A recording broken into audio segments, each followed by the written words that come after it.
Hey guys, welcome to my YouTube channel. This is actually my first ever real YouTube video. If you know me or if you watched my introduction, then you kind of know what I like to do and what my interests are and basically what kind of paintings I do. So in today's video, what I'm going to be doing is a portrait of a cat using watercolour paints. So this portrait is actually for my boyfriend's sister.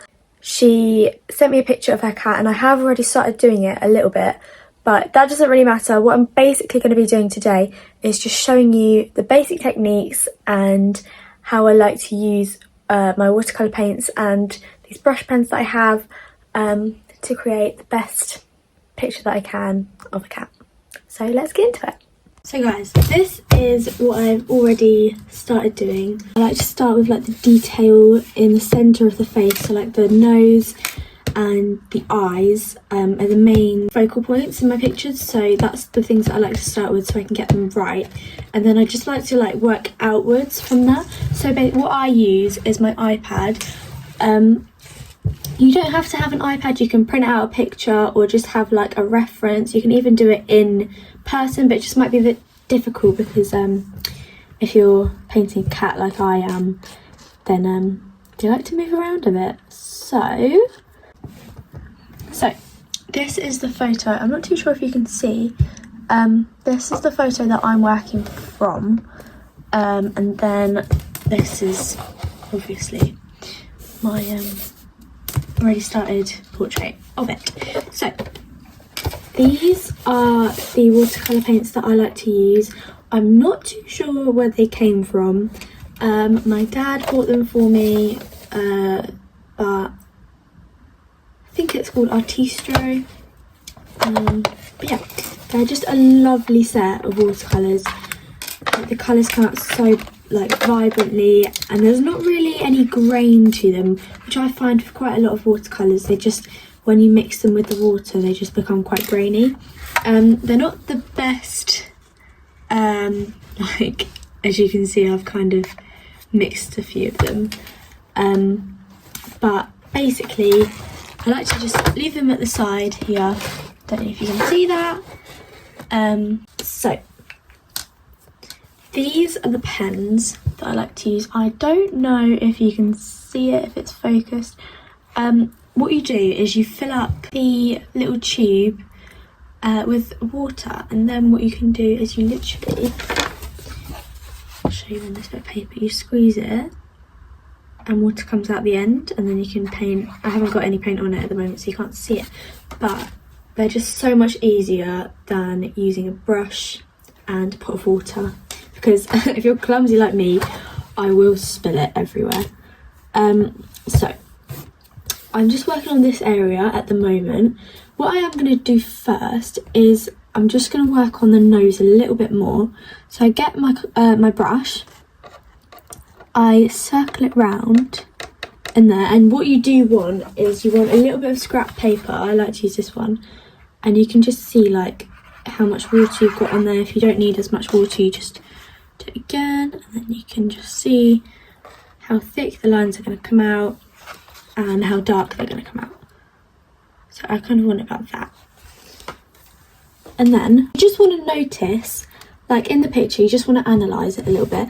What I've done first is I've just sketched it out so that I know like roughly where things are. After I've done that, then I just take a look at the picture and just think, where are the darker areas? So I'm just going to work in the darker bits. You want to do the lighter bits first, because then you can build up the colour from the lighter bits. So what I have done like a little bit of a wash, kind of, and then I can just add on top of it. So I've done a little bit of the darker bits. I've just wiped my brush a little bit so that I can add a lighter grey. This is the grey, I don't know if you can see. And I'm just going to like blend it out a little bit so that it just mimics the picture. I've always found working from a picture so much easier than trying to do it in real life. Obviously I couldn't this time because it's not my cat, so I can't just go to their house and do it whenever I want, but it just is like, especially on an iPad, if you've got an iPad, use it, because the picture is so much bigger and you can just like zoom in and just have it there. What I do as well is you can go into settings and turn off or like adjust how long you want the screen to stay on for. I think I've got mine on forever, to be honest. I'm not too sure. You can change it though. But yeah, so there's two techniques that I like to use. One, I'm going to show you on here first. One is covering the area in water first. So I'll show you. You do a little bit of water. You can't, there you go. A little bit of water where you want it, and then you add the colour in after, and it can like spread out easier. So if you can like move it and drop it and build up the colour. If you want to build up there, you just add a little bit more there, and it kind of bleeds out, and you can like adjust where you want it, and it just looks quite cool. If you don't want that effect, obviously you can just use the brush to make lines and swirls and whatever. Yeah, that is the two main techniques I like to use. It is really straightforward, and once you get the hang of it, you just like, you don't really think about it, you just do it.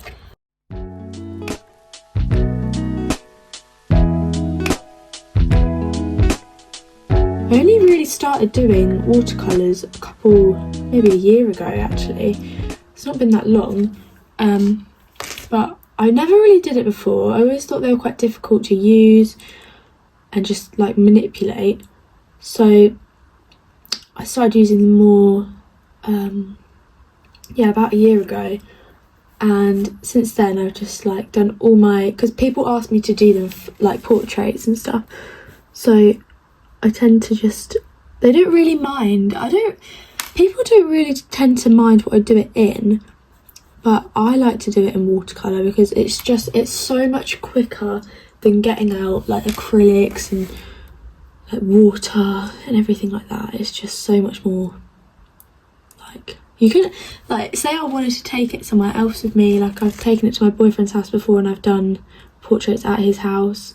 So it's just easier to like carry around and just have with you if you do want to be on the go when you're doing your painting. But yeah, so now I've done that bit kind of, I'm going to work on this area here, which is that area there. So I'm just going to look closer. So I can kind of see like a beige like undertone, and then there's like lines of browny kind of beigey orange, which I think is this colour here, maybe a little bit of that colour as well. And then I'm going to mix it with a little bit of white to just make it a little bit lighter. My white is so murky, it's disgusting. And then what I do is I literally just little tiny lines all across it like that. I took my boyfriend to he took me to an art cafe the other day, and he was asking me like how I know where I'm drawing things, and like, it's literally, I think anyone can paint. If I can paint, you can paint, and it's literally, it comes down to looking at the painting or the picture that you have in front of you and just copying it, basically. Some people have a better eye for it than others. I don't think I have the best, because I tend to like lose myself like where I am. Like I kind of sometimes do like two sections of something, so like, if I see like, say this little brown bit here, if I see that in the painting and I don't like recognise where I am, I'll like do it again and do another section of that, and so sometimes I don't really like know where I am. That's why you want to like just keep focused and just remember where you're painting and like what part of the picture you are painting. Yeah.